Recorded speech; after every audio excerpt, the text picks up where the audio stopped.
नमस्कार दोस्तों, स्वागत है आपका गब्बर न्यूज़ में। वित्तविहीन शिक्षकों से जुड़ी महत्वपूर्ण खबर को हम आपके लिए लेकर आए हैं, तो वीडियो के आप अंत तक बने रहिएगा ताकि आपसे एक भी ज़रूरी जानकारी छूट ना जाए।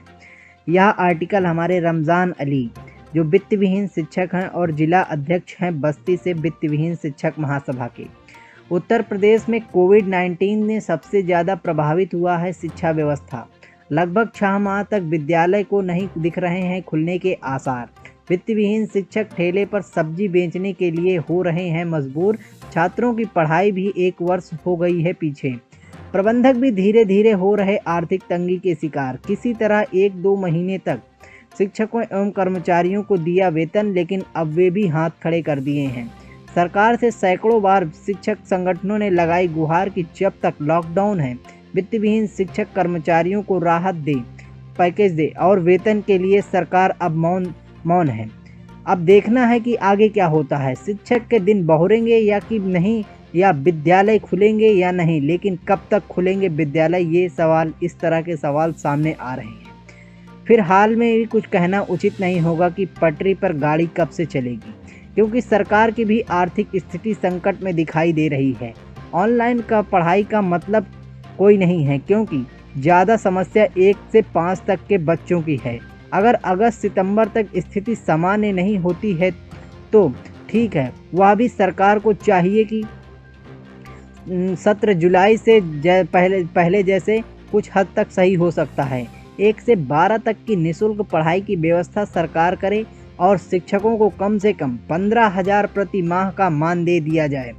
अगली कोई भर्ती 5 वर्ष तक अस्थायी न की जाए। इस महामारी को देखते हुए जो लोग अपने आपको माध्यमिक शिक्षकों को और कर्मचारियों का असली हितैषी मानते हैं, वो ईमानदारी से सोच कर बताएं, क्या उन्होंने शिक्षकों और कर्मचारियों को मूर्ख ही बनाते नहीं आ रहे हैं। उन लोगों की मंशा ठीक नहीं है, वरना वे लोग हाई कोर्ट की धारा परिवर्तन के लिए कोशिश करते तो आज हो सकता है कि हम लोगों को सरकार से भी कुछ मिल रहा होता। लेकिन मूल पर कोई ध्यान नहीं दिया जा रहा है, केवल नेतागिरी ही हो रही है। विधान परिषद के सदस्य बनने की शिक्षकों और कर्मचारियों से इन लोगों का कोई वास्ता नहीं है। अब इस सत्य को समझना होगा। शिक्षकों को अपने मत का प्रयोग करते समय ध्यान रखना होगा। वित्तविहीन विद्यालयों में उनमें पढ़ाने वाले शिक्षक एवं कर्मचारियों को चिढ़ाने वाले शिक्षक नेताओं से, जो अब चुनावी माहौल में घड़ियाली आंसू बहा रहे हैं। जब भी वित्तविहीन मान्यता देने का अध्यादेश मात्र 2 साल के लिए लाया गया था, तब चुपचाप थे। ऐसा चुप हुए कि तब से चुप ही हैं। 2002 तक वित्तविहीन शिक्षक मतदाता हुआ करते थे, लेकिन 2004 में जब वित्तविहीन शिक्षक संगठन बनाया गया, तब वित्तविहीन शिक्षक अंशकालिक हो गया। संगठन भी तब बना जब तत्कालीन शिक्षक नेताओं द्वारा उत्पीड़न चरम सीमा पर पहुंच गया था।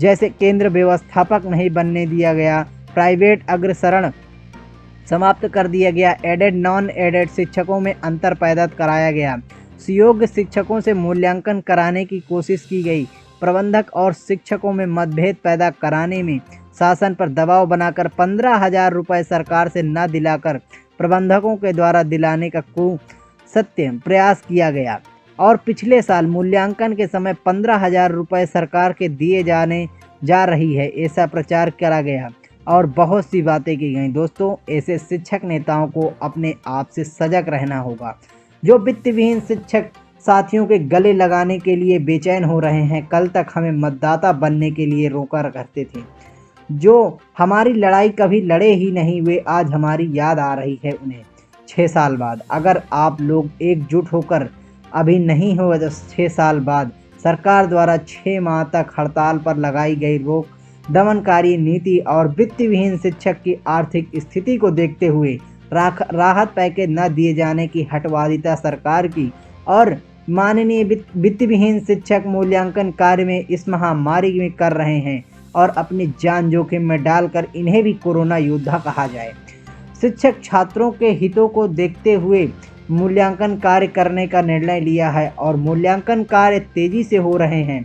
अगर सरकार शिक्षकों को अभी भी सुध नहीं लेती है तो 2022 में विधानसभा चुनाव में योगी सरकार का विरोध करेंगे यूपी के माध्यमिक वित्तविहीन शिक्षक। शिक्षा जगत से जुड़ी खबरों को प्राप्त करने के लिए आप हमारे YouTube चैनल गब्बर न्यूज़ को सब्सक्राइब कीजिएगा, साथ ही नोटिफिकेशन बेल को भी दबाइएगा ताकि हमारी लेटेस्ट वीडियो आपको जल्द से जल्द मिल सके। दोस्तों, अगर खबर अच्छी लगी हो तो इसे अपने सभी दोस्तों के साथ शेयर कीजिएगा और साथ ही साथ चैनल को भी सब्सक्राइब कीजिएगा। मिलते हैं किसी नई खबर के साथ, तब तक के लिए नमस्कार।